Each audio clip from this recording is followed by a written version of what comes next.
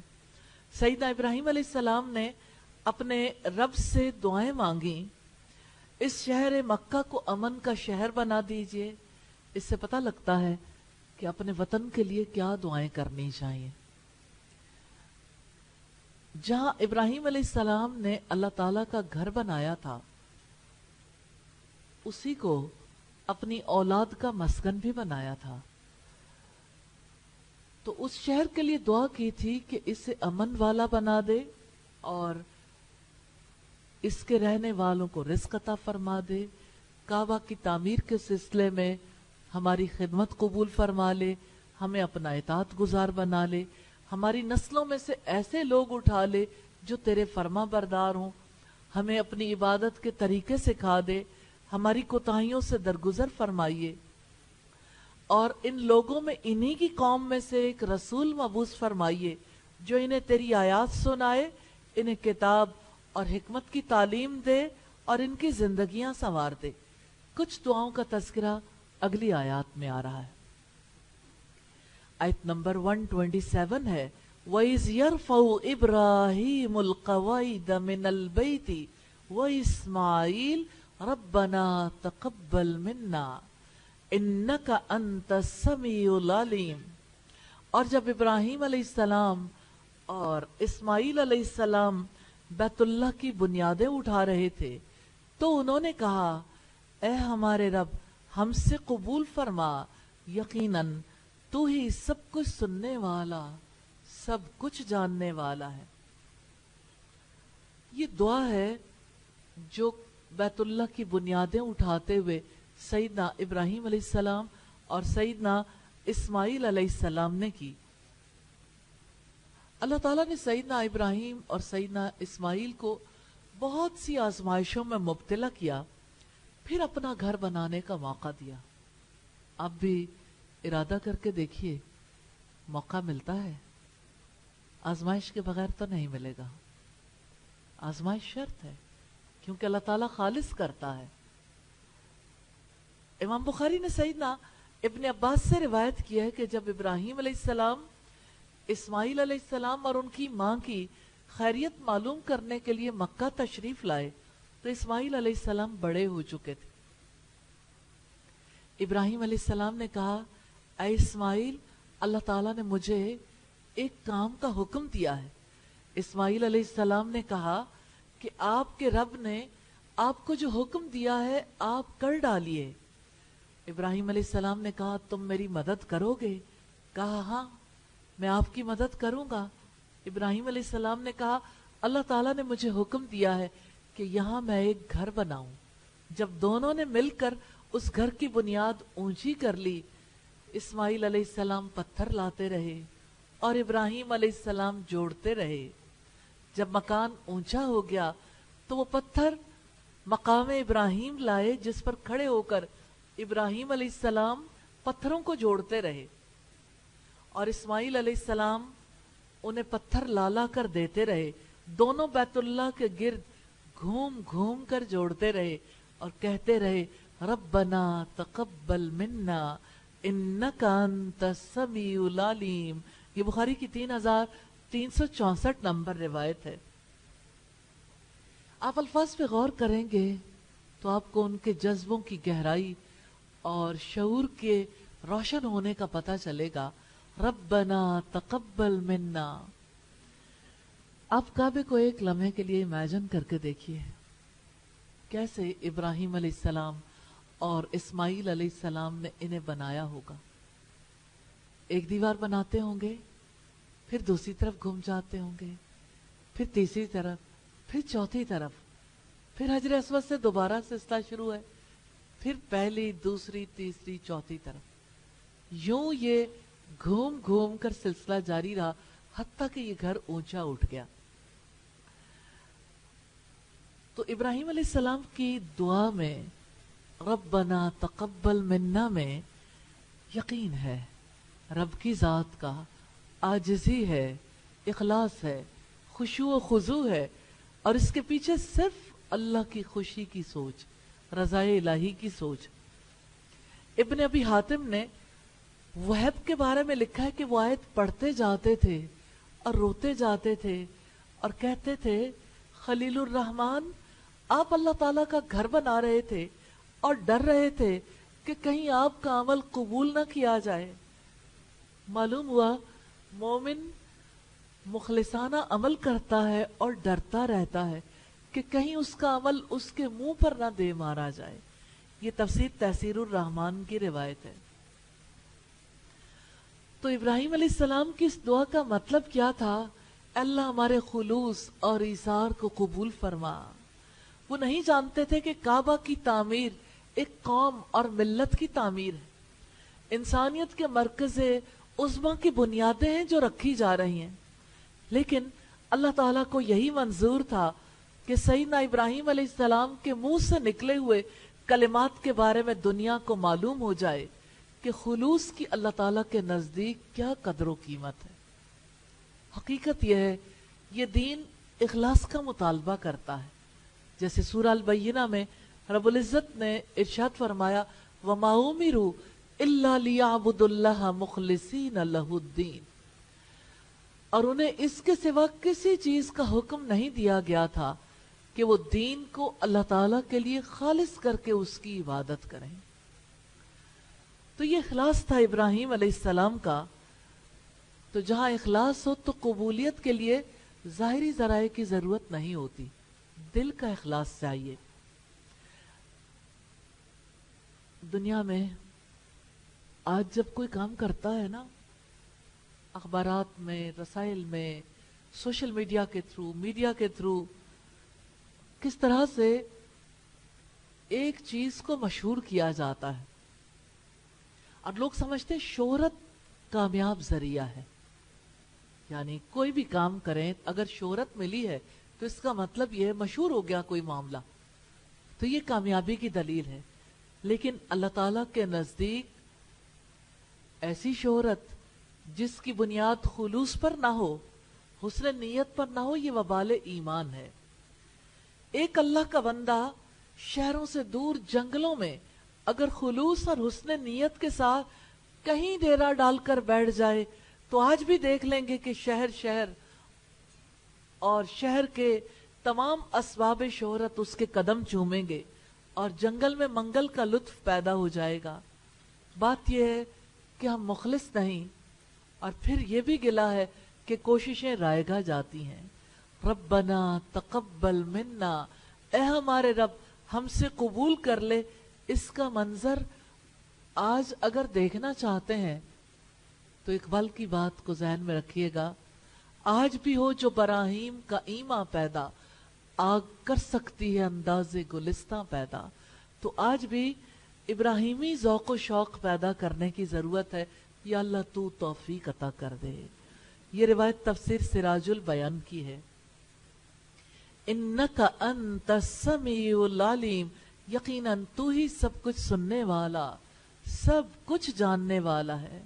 یعنی اے ہمارے رب تو ہماری نیتوں سے خوب واقف ہے، دعائیں قبول فرماتا ہے، ہمارا یہ عمل قبول فرما لے۔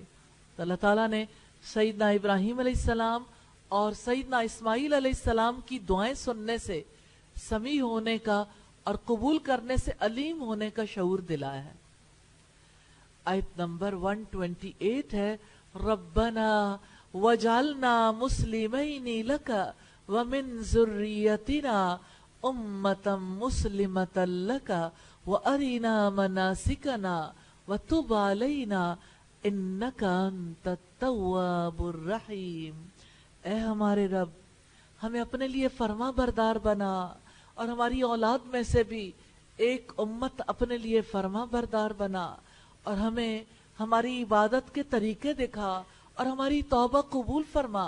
یقیناً تو بڑا توبہ قبول کرنے والا ہے، نہایت رحم والا ہے۔ کعبہ کی بنیاد رکھی جا رہی ہے.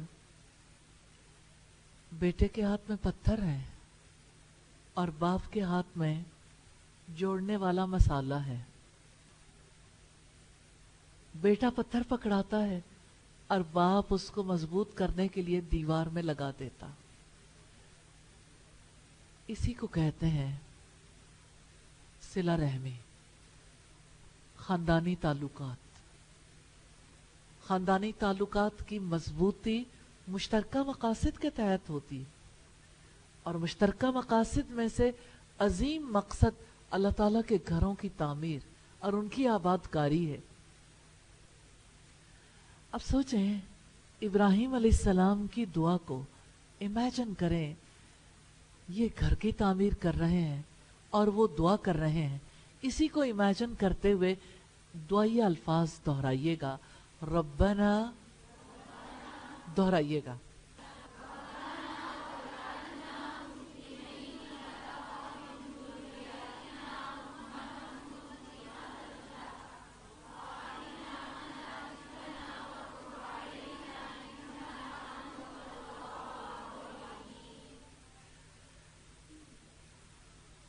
دعا کیا ہے؟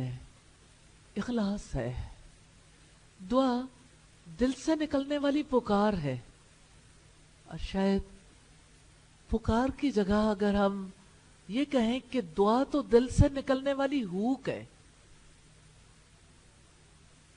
کسی کا سینہ دعا کے لیے کب ابلتا ہے؟ جب کسی کو گہرا شعور نصیب ہوتا ہے اللہ تعالیٰ کی ذات کا، اس کی عظمت کا، اور اسے یہ یقین آتا ہے میرا رب سنتا ہے، میرا رب قبول کرتا ہے، میرا رب بگڑی بنا سکتا ہے، اور میرا رب ہی مواقع دینے والا اور نیک کاموں کو پائے تکمیل تک پہنچانے والا ہے. ابراہیم علیہ السلام کی دعائیں جھلک ہے ان کے سچے جذبوں کی. اور ابراہیم علیہ السلام اور اسماعیل علیہ السلام دونوں اللہ تعالیٰ کے آگے جھکے ہوئے ہیں. سب کچھ اللہ تعالیٰ کے سپرد کیا ہوا ہے. ایسی سپردگی کی مثال نہیں ملتی. اپنے تمام تر معاملات اللہ تعالیٰ کے سپرد کیے ہیں، پھر رب سے دعا کر رہے ہیں ہمیں ایسا بنا دے کہ اپنے سارے معاملات تیرے سپرد کر دیں. عبادت کے طریقے بھی تو ہی سکھا دے. اب امیجن کریں آج کی سوسائٹی کے لوگوں کو، ہر کوئی یہ سمجھتا ہے بغیر سیکھے کہ مجھے پتا ہے اللہ کی عبادت کیسے کرنی. اپنی عبادت کے طریقوں کو درست کرنے کی کوشش نہیں کرتا. آپ ان ہستیوں کی دعاؤں سے سیکھیے جنہوں نے یہ اپنے رب کے سامنے درخواست کی تھی، وَأَرِنَا مَنَاسِكَنَا، کہ ہمیں ہماری عبادت کے طریقے سکھا دیجئے اور ہماری نسلوں کو بھی یہ طریقے سکھا دیجئے. تو ابراہیم علیہ السلام کی دعا سے یہ شعور جھلکتا ہے کہ اصل قوت اور اقتدار کا مالک تو اللہ تعالیٰ ہے، اور یہ یقین بھی کہ اللہ تعالیٰ کی توجہ کے بغیر، اس کی رحمت کے بغیر معافی نہیں ملے گی. اس لیے درخواست کرتے ہیں ہم پر توجہ فرمائیے، آپ ہی توبہ قبول کرنے والے مہربان ہیں. سیدنا ابراہیم علیہ السلام اور سیدنا اسماعیل علیہ السلام کی دعا میں ہمیں اپنے لیے کتنے اسباق ملتے ہیں. ربنا وجعلنا مسلمین لک ومن ذریتنا امتا مسلمتا لک. اے ہمارے رب، ہمیں اپنے لیے فرما بردار بنا اور ہماری اولاد میں سے بھی ایک امت اپنے لیے فرما بردار بنا. جانتے ہیں کیوں دعا کی تھی؟ تاکہ خلوص کے ساتھ اللہ تعالیٰ کی عبادت کا سلسلہ جاری رکھ سکے، تاکہ اللہ کی عبادت میں کسی کو شریک نہ کریں. اس دعا سے سیدنا ابراہیم علیہ السلام اور ہر مومن کی پہلی تمنا کا پتہ چلتا ہے کہ وہ آنے والی نسلوں کے لیے بھی دعا کرتے ہیں کہ اللہ تعالیٰ انہیں بھی ایمان کی دولت سے محروم نہ رکھے. امت مسلمہ ایک دوسرے کی مددگار ہوتی ہے اور نسلوں تک ان کے عقیدے کی پختگی جاری رہتی ہے. اسی وجہ سے سیدنا ابراہیم علیہ السلام کی دعا میں مومن کی پہلی ترجیح جھلک رہی ہے کہ آنے والی نسلوں میں ایمان کی دولت کا سلسلہ جاری رہے. وَأَرِنَا مَنَاسِكَنَا، اور ہمیں ہماری عبادت کے طریقے دکھا. ڈیمونسٹریشن چاہیے کہ ہمارے سامنے ہمیں دکھائیے. اس سے مراد ہے کہ ہمیں عبادت کے طریقے سکھائیے، یعنی ہمیں ارادے اور مشاہدے کے ذریعے سے عبادت کے طریقے سکھا دیجیے. ان کی دعا کا حاصل علم نافع اور عمل صالح کے لیے توفیق مانگنا ہے. یا اللہ ہمیں نفع مند علم بھی نصیب فرما دے اور عمل صالح کی توفیق بھی. وَتُبْ عَلَيْنَا، اور ہماری توبہ قبول فرما، کیونکہ بندہ توبہ کا محتاج ہوتا ہے. اِنَّكَ أَنْتَ التَّوَّابُ الرَّحِيمُ، یقیناً تو بڑا توبہ قبول کرنے والا ہے، نہایت رحم والا ہے. اللہ تعالیٰ نے توبہ کے قبول کرنے سے اپنے التواب اور الرحیم ہونے کا شعور دلایا. یقیناً وہ بندوں پر رحم کرنے والا ہے، ان کی غلطیوں کے باوجود ان کے گناہ معاف فرماتا ہے. ربنا وبعث فیہم رسولا منہم یتلو علیہم آیاتک ویعلمہم الکتاب والحکمت ویزکیہم انک انت العزیز الحکیم. اے ہمارے رب، اور ان لوگوں میں انہی میں سے ایک رسول بھیج جو انہیں تیری آیات پڑھ کر سنائے اور انہیں کتاب اور حکمت کی تعلیم دے اور ان کو پاک کرے. یقیناً آپ سب پر غالب کمال حکمت والے ہیں. سیدنا ابراہیم علیہ السلام نے حرم والوں میں نبی صلی اللہ علیہ وسلم کی بعثت کے لیے دعا مانگی. سوچے کتنا عرصہ پہلے کی بات تھی. نبی صلی اللہ علیہ وسلم کی آمد سے تقریباً 2500 سال پہلے کی بات تھی. 2500 سال پہلے کی بات تھی. تو اللہ تعالیٰ نے ان کی دعا ہمارے لیے رکھ دی کہ دیکھو سیدنا ابراہیم علیہ السلام نے آخری دعا کیا کی تھی اہل حرم کے لیے. ربنا وبعث فیہم رسولا منہم، اے ہمارے رب، اور ان لوگوں میں انہی میں سے ایک رسول بھیج، یعنی ہماری اولاد میں بھی رسول مبعوث فرما تاکہ وہ درجات کی بلندی کا سبب بنے، سب اس کی فرما برداری کریں. یتلو علیہم آیاتک، جو انہیں تیری آیات پڑھ کر سنائے، یعنی وہ حفظ کرنے اور کروانے کے لیے تیری آیات کی تلاوت کریں. وَيُعَلِّمُهُمُ الْكِتَابَ وَالْحِکْمَةَ، اور انہیں کتاب اور حکمت کی تعلیم دے، یعنی معنی سمجھاتے ہوئے کتاب اور حکمت کی تعلیم دیں. کتاب اور حکمت سے مراد قرآن و حدیث ہیں. امام شافعی کہتے ہیں رحمہ اللہ کہ قرآن حکیم میں جہاں حکمت کی تعلیم کا تذکرہ آیا ہے اس سے مراد حدیث ہے. الحمدللہ. وَيُزَكِّيهِمْ، اور ان کو پاک کرے، یعنی اعمال صالح کے ذریعے ان کی تربیت کرے اور برے اعمال سے بچائے، کیونکہ برے اعمال کے ساتھ انسان پاک نہیں رہ سکتا. انک انت العزیز الحکیم، یقیناً تو سب پر غالب کمال حکمت والا ہے. اللہ تعالیٰ آپ ہی غلبہ اور حکمت رکھنے والے ہیں.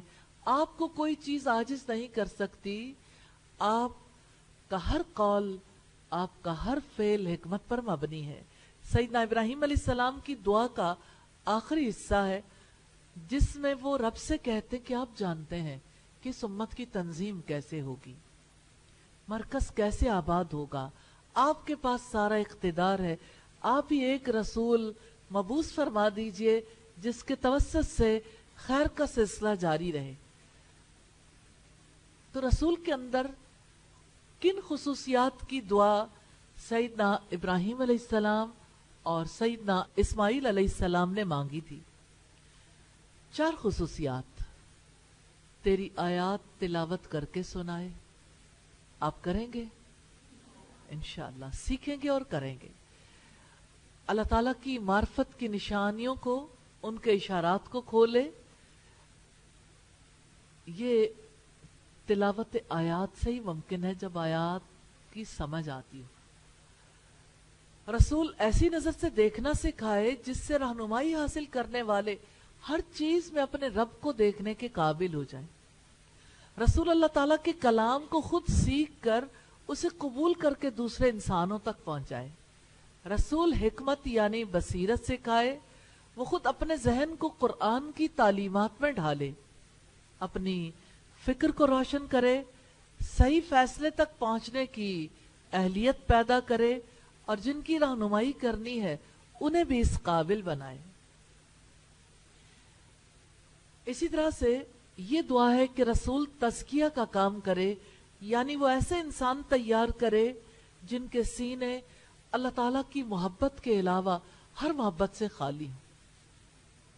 ایک اللہ کی محبت اسی دل میں بستی ہے جس دل کے اندر اللہ کے ماں سوا دوسروں کی محبت نہ ہو۔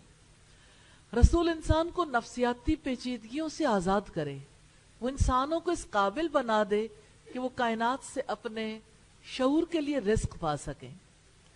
سیدنا ابراہیم علیہ السلام کی یہ دعا ایسے پوری ہوئی کہ ان کی نسل سے اللہ تعالیٰ نے محمد صلی اللہ علیہ وسلم کو اٹھایا۔ رسول اللہ نے فرمایا میں اپنے باپ ابراہیم کی دعا اور عیسیٰ علیہ السلام کی بشارت ہوں، اور میری ماں نے یہ خواب دیکھا کہ ان کے وجود سے روشنی نکلی جس سے شام کے محلات روشن ہو گئے۔ یہ مسند احمد کی روایت ہے 22,324 نمبر پر۔ الحمدللہ رکوع نمبر 15 کمپلیٹ ہوا۔